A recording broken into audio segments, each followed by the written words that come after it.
मोक्ष सप्तमी की व्रत कथा।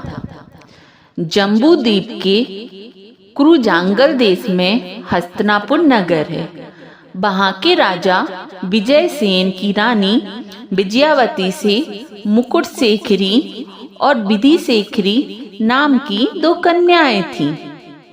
इन दोनों बहनों में परस्पर ऐसी प्रीति थी कि एक दूसरे के बिना क्षण भर भी नहीं रह सकती थीं। राजा ने ये दोनों कन्याएं अयोध्या के राजपुत्र त्रिलोकमणि को ब्याह दी। एक दिन बुद्धि सागर और सुबुद्धि सागर नाम के दो चारण ऋषि आहार के निमित्त नगर में आए। राजा ने उन्हें विधि पूर्वक पड़गाह कर आहार दिया और धर्मोपदेशन श्रवण करने के अनंतर राजा ने पूछा, हे नाथ, मेरी इन दोनों पुत्रियों में परस्पर इतना विशेष प्रेम होने का कारण क्या है? तब श्री ऋषिराज बोले, इसी नगर में धनदत्त नामक एक सेठ था।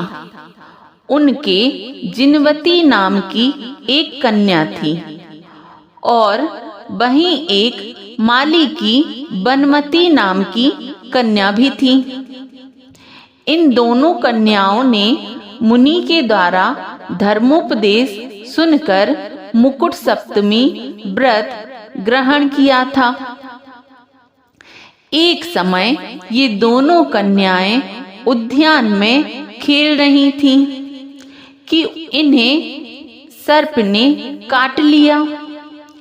दोनों कन्याएं णमोकार मंत्र का आराधन करके देवी हुईं और वहां से चयकर तुम्हारी पुत्री हुई।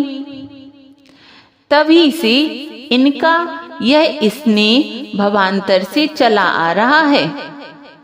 इस प्रकार भवांतर की कथा सुनकर दोनों कन्याओं ने प्रथम श्रावक के 5 अणु व्रत, 3 गुण व्रत और 4 शिक्षा व्रत, इस प्रकार 12 व्रत लिए और पुनः मुकुट सप्तमी व्रत धारण किया।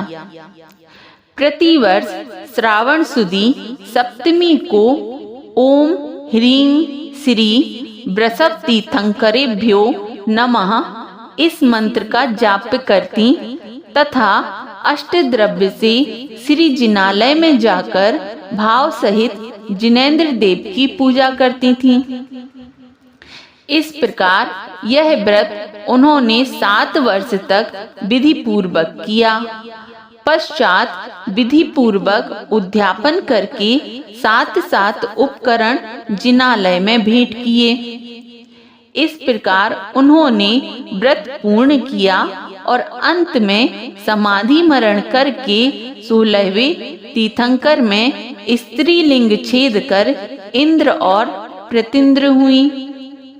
वहां पर देवोचित सुख भोगे और धर्म ध्यान में विशेष समय बिताया।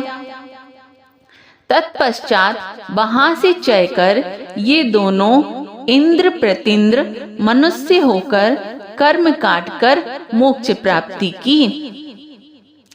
इस प्रकार सेठ जी तथा माली की कन्याओं ने मुकुट सप्तमी व्रत पालकर स्वर्गों के अपूर्व सुख भोगे। अब वहां से चयकर मनुष्य को मोक्ष प्राप्ति की। धन्य है जो और भव्य जीव भाव सहित यह व्रत धारण करें तो वे भी इसी प्रकार सुखों को प्राप्त होवेंगे। खासकर इस दिन जैन समाज की बालिकाएं सामूहिक रूप से निर्जला उपवास करती हैं। दिन भर पूजन, स्वाध्याय, मनन चिंतन, सामूहिक प्रतिक्रमण करते हुए संध्या के समय देव शास्त्र गुरु की सामूहिक भक्ति कर आत्मचिंतन करती हैं और अगले दिन इनका पारण कराया जाता है। इस पर्व को मोक्ष सप्तमी के नाम से जाना जाता है।